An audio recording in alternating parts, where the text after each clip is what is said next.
When someone is being extra emotional about things, it's because they're trying to get something out of you.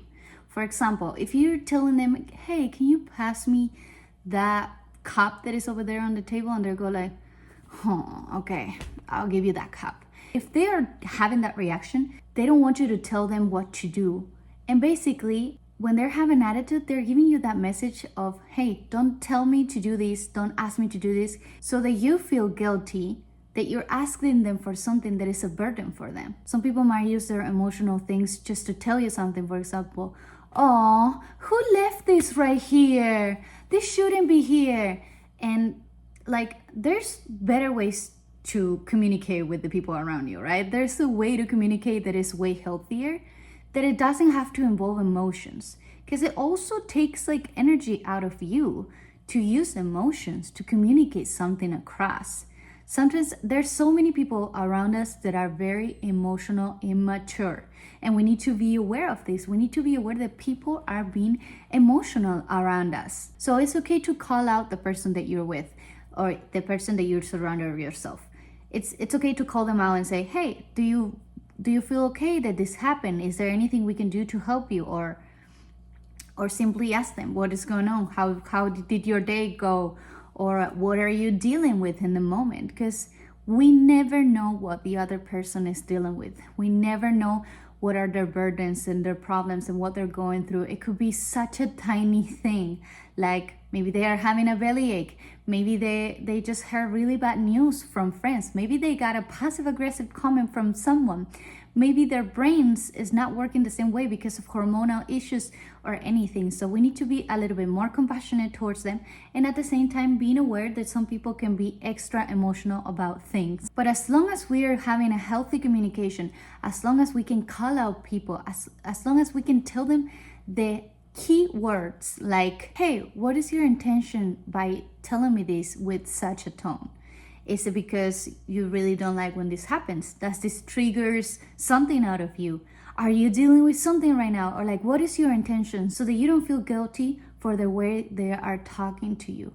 And not everything is personal. You guys need to know that in order to have freedom in life, freedom in your brain, is to not take anything personal. Don't take your partner's anger personal. Don't take your family's anger personal. It's not all about you, and it will give you such a liberation. It will give you such freedom. Let those burdens go of trying to get everybody's approval and stop taking things personal. It will give you such a freedom, something that you can only obtain with your own discipline, something that you can only obtain with your own power.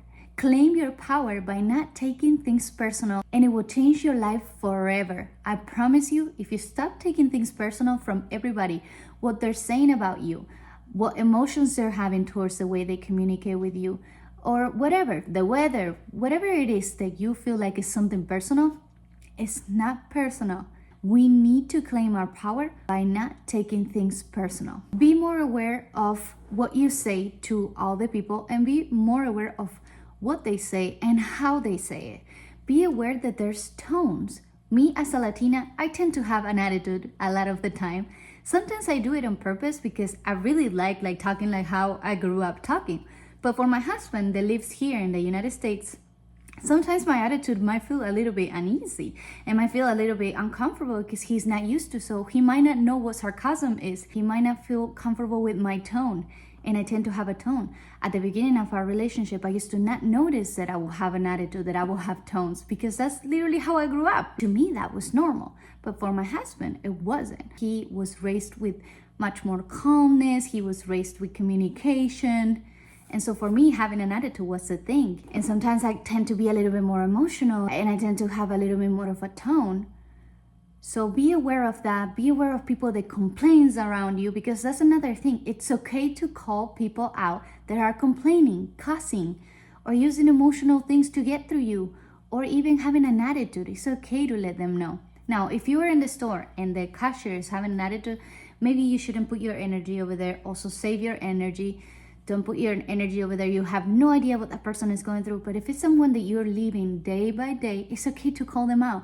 I'm really grateful when my husband lets me know, hey, baby, you're complaining a little bit too much about this today. And I go like, you're absolutely right. I didn't mean to complain this much, but I guess it is. It is making me uncomfortable, the situation. But it makes me more aware that, oh my God, I am complaining. I can do better. And so I start focusing on what I can be grateful for. And I start focusing in better things and just let go of that. There's an amazing phrase that I have heard from my father-in-law that says, how would you feel if you let go of that thought? How would you feel if you let go of that thought? That completely blew my mind, and it made me think, yeah, let go of those things that cause you anger. Let go of the comment that someone said about you at the store or anything. Let go and you will feel so much more free, so much relieved. You will feel so much lighter in life. But this is all I wanted to talk about today. I hope you really liked this video and hope to see you on next one. Bye.